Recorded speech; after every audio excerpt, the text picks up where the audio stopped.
Man, what is happening, my YouTube family? It is your boy B New. I'm coming at you guys this morning, fresh last night off of Los Angeles Lakers defeat, unfortunately.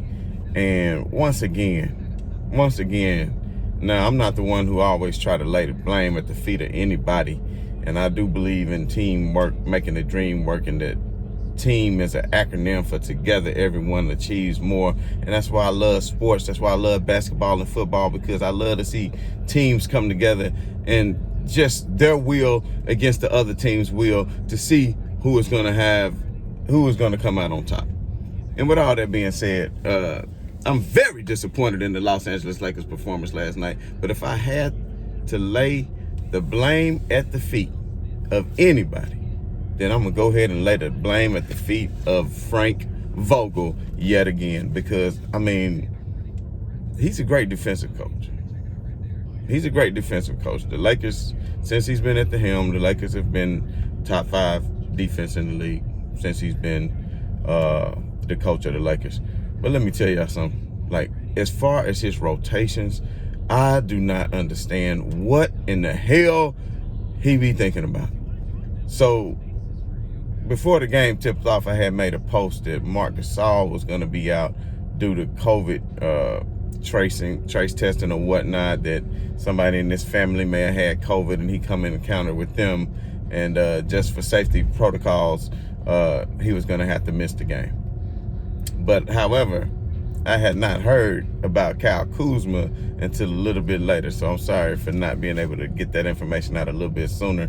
For all of y'all who were making the bets, and I know you were highly disappointed if you put your money on the Lakers last night and not knowing that Kyle Kuzma or Marc Gasol was not going to be performing. So let's just get right to it, y'all. Let's just get right to it. As soon as the ball tipped off, and I knew that Kyle Kuzma wasn't playing, which Morris has been coming in playing outstanding. Morris has been doing very well, so that I wasn't really concerned too much about Kyle Kuzma. However, I was very, very concerned that Marc Gasol would be missing in action. And a lot of people say, well, we don't need Marc Gasol, and Marc Gasol need to be traded and everything else. Well, I hope last night showed everybody that Marc Gasol, even at his age and even at his slow lateral movement that Marc Gasol has, is a very key piece in order for the Lakers to win a championship.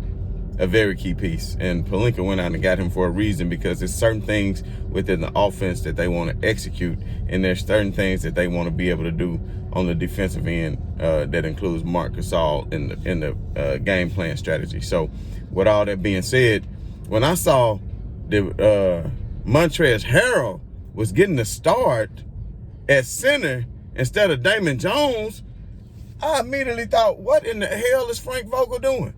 Now, trust me, y'all, this is no disrespect to Montrezl Harrell at all. If you want to start Montrezl Harrell at the 4 and let Morris come off the bench and play that when you play small ball, then I'm fine with that.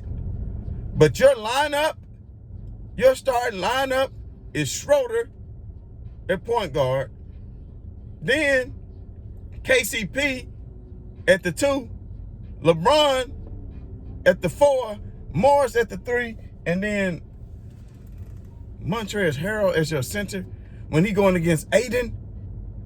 First of all, Aiden is like, what, 6'10", 6'11", damn near 7 foot tall. He's taller than Montrezl Harrell. Pretty much any center is taller than Montrezl Harrell, because he's not a center, first and foremost. Could you imagine Montrezl Harrell trying to guard Rudy Gobert or whoever? You couldn't imagine them doing that. So I'm already looking like, why in the world is Montrezl Harrell in there starting at the center position for the Lakers, knowing that we're going to get outsized and outmatched up? And immediately, the Phoenix Suns went to work. And I do want to go ahead and give credit to the Phoenix Suns, to the others, because the Phoenix Suns came out and played a hell of a ball game last night. All of their others, I mean, were hitting threes left and right. And I want to say that all of them combined for like 15 or 16 threes just off the bench. Just off the bench. So, I mean, Crowder came out, Bridges came out, what's his name? Saric, Nader, Johnson. All of them had good games. I mean, all of them was hitting the 3 consistently.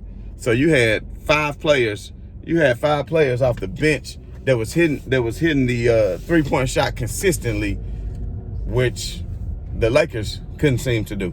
So meanwhile, while you got Jay Crowder hitting, Nader hitting, you got Bridges hitting, you got everybody out here just spreading the floor and just hitting 3-point shots consistently all night, like Phoenix Suns was the second coming of the first Golden State Warriors team with Steph and Clay.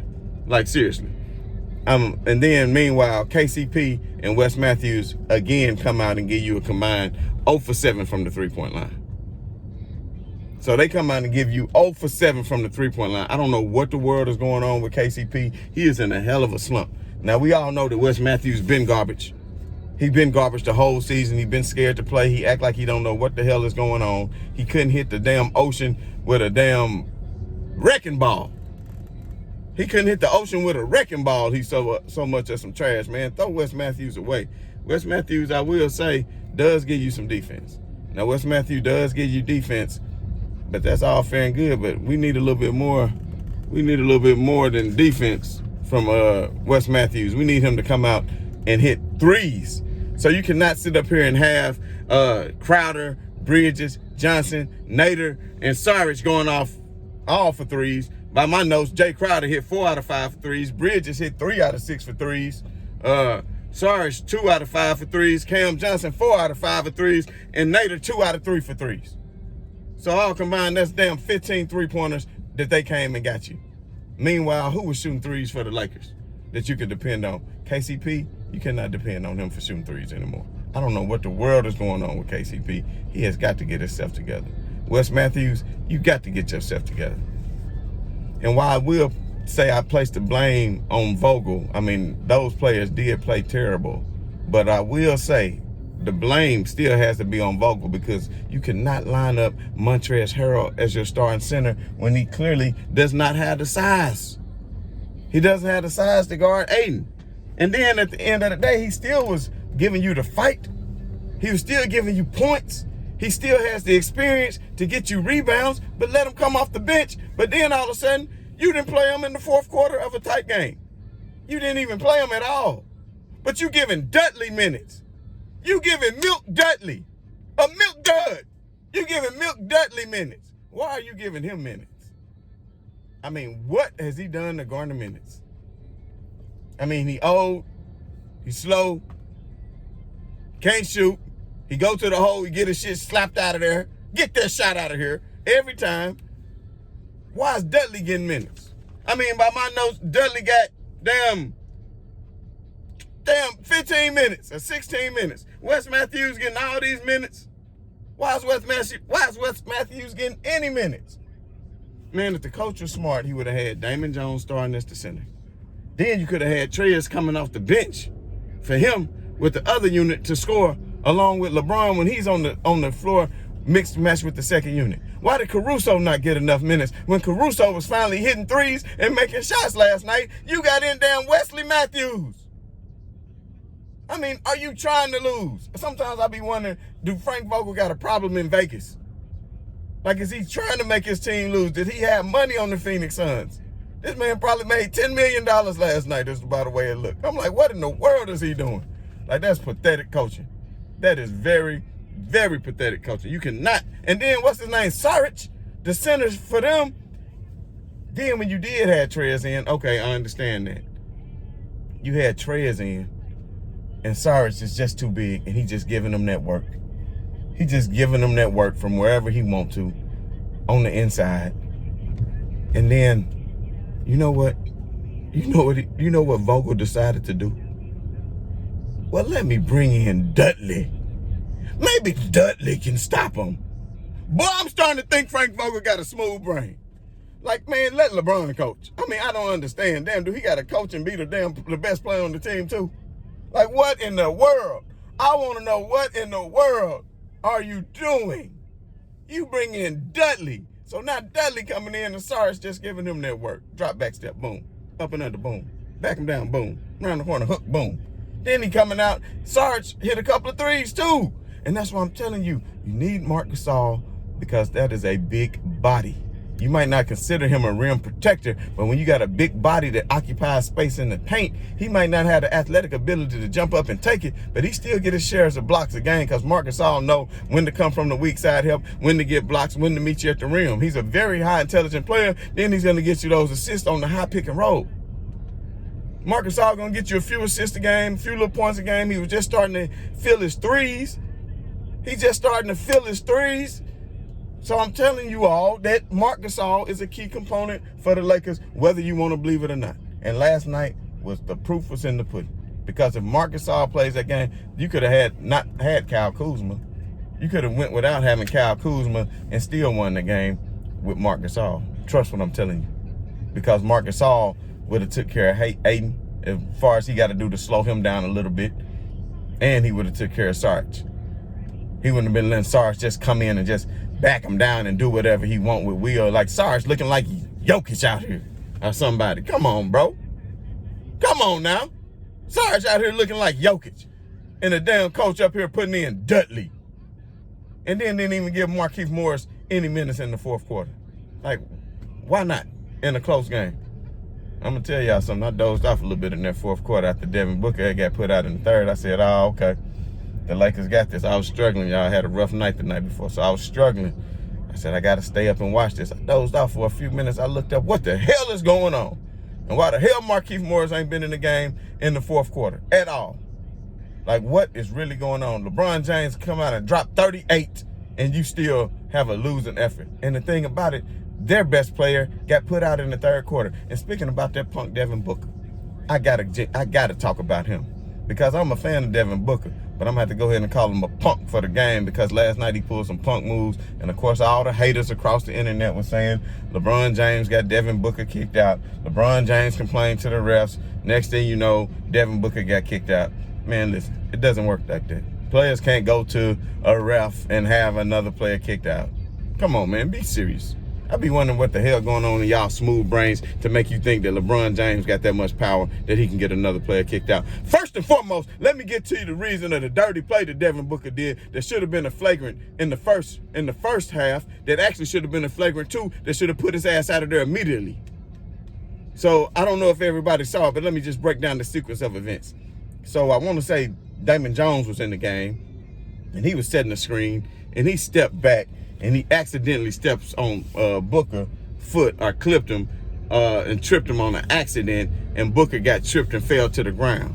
So Booker didn't get the call after he got tripped because the referee didn't see it. Because, of course, the referee is not perfect. The referee is not perfect. They cannot see every single thing that goes on. So after he got tripped, he felt like he should have got the call. So this man reached over he reached on over to KCP and grabbed him by the ankles and pulled him to the floor like they playing football. Like they playing football. Now see, that I would have had to mollywop somebody. See, that right there would have got you mollywopped, really. That right there would get you mollywopped. Like, do not be over here intentionally dragging me to the ground. See, back in the day in the old 90s or something like that, I understand what people were saying, because you grabbed me by my foot and you drag me to the ground, then that's an OV. I'm not gonna say a death sentence, but you know, you just wrote a check and bought yourself an ass whooping for doing that. You're gonna grab me by the ankle. So then they go to review the play, and you're gonna tell me that that's a damn common foul. You're gonna tell me that that's a common foul when the number one criteria for a flagrant foul, the first thing it says is intentional.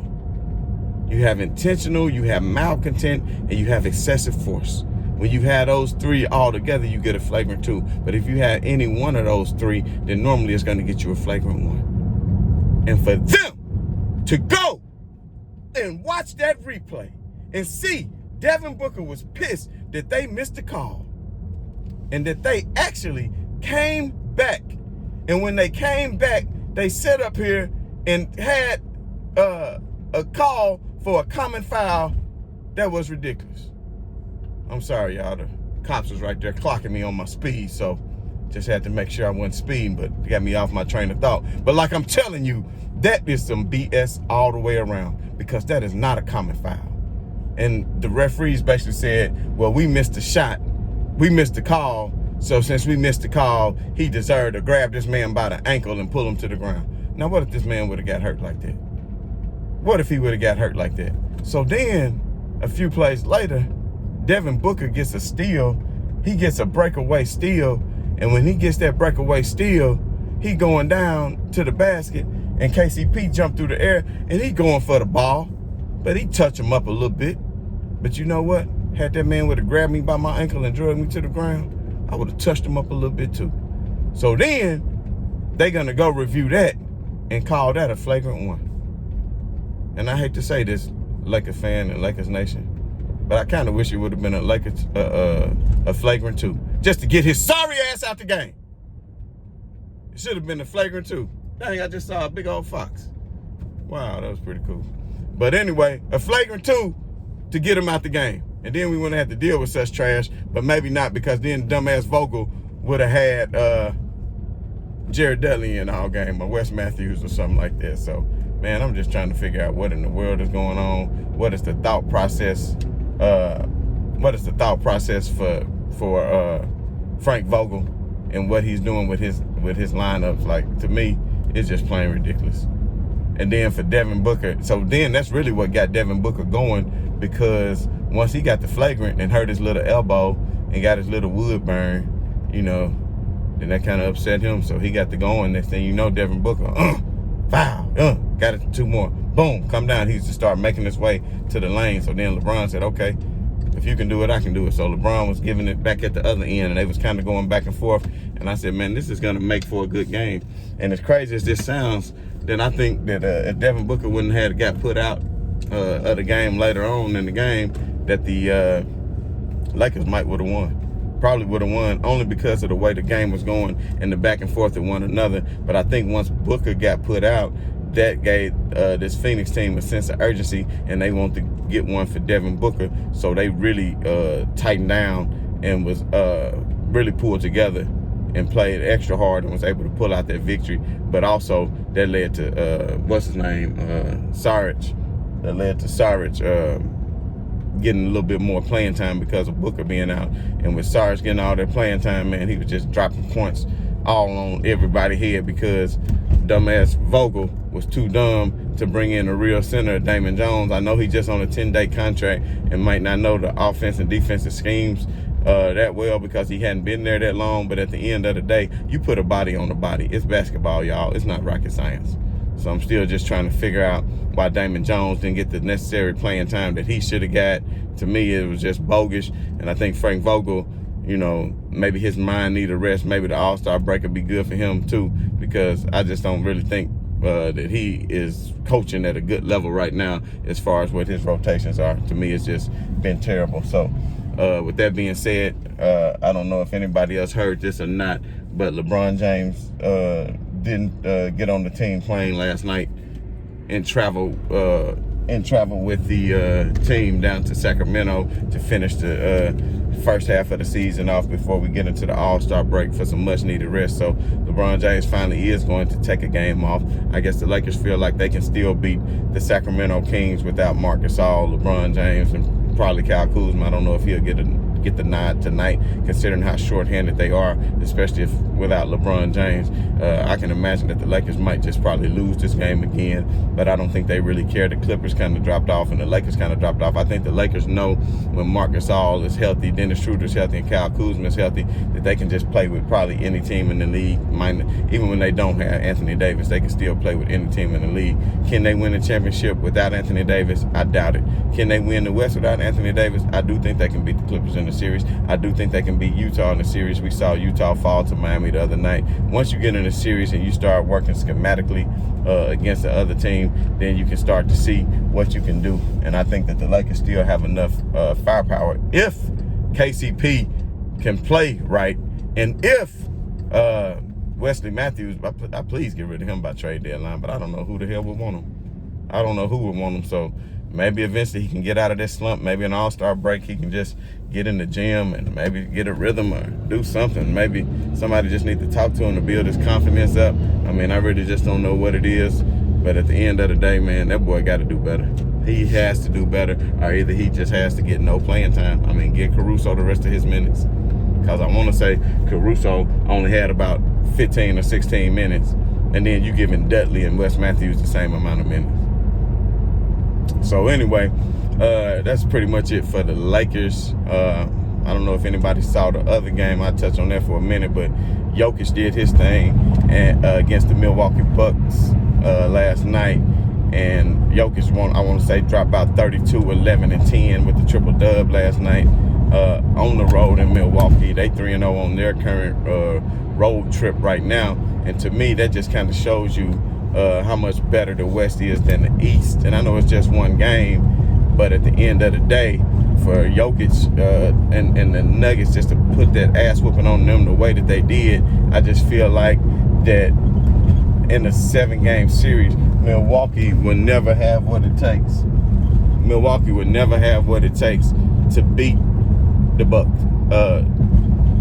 Milwaukee never have what it takes to beat the Nets in a 7-game series, because the Nets have just had too much firepower. So with all that being said, and plus we seen what Milwaukee do every year in the playoffs, and people want to applaud Antetokounmpo so much. Oh man, he's so loyal to his team and his franchise.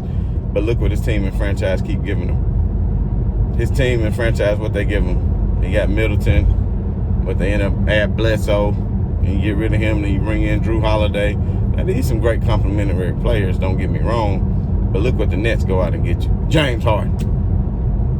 You see what I'm saying? Now what if they would have got Antetokounmpo, James Harden? But nobody want to come play in Milwaukee, man. But keep on rotting away your years up there in Milwaukee and see how many championships you get. And then you look up to that contract, and it's 7 years later, and now you past your prime, and you into your early 30s and get into your middle 30s, and now you're gonna go seeking championships like KG did, like Charles Barkley did, like Clyde Drexler did. You understand? LeBron wasn't that dumb, y'all. He wasn't that dumb. And people want to be mad at him because after 7 years, he said, you know what? I'm just going to go ahead. I'm going to go ahead and do my own destiny. I'm a free agent. The word meaning free. So LeBron did his thing, and he went down to Miami, and the rest is history. And the rest is history. So everybody can be all upset at LeBron all they want to and say this and say all that, but we know at the end of the day, y'all really some haters, and you looking at things with jealousy in your eye and hatred in your heart. It's different. And see, I can look at things unbiased, even though I'm a LeBron James fan. I don't sit up here and call Jordan trash because I know better.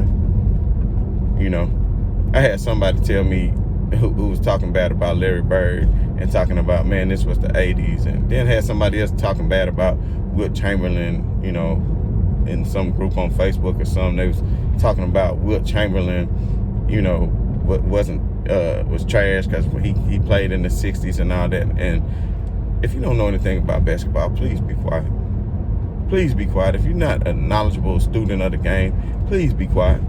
Because Wilt Chamberlain, we all know, was benching 460 pounds, was a world-class track athlete, could run the 40 in like a 4.2. The man could shoot three-pointers. Even before it was a three-pointer, he was capable of hitting skyhook three-pointers, betting his teammates $20 a piece in practice that he could hit them. And I mean, he was just a great overall athlete, and he could just pick you up and move you. So he was stronger than Shaq and more offensively skilled than Shaq.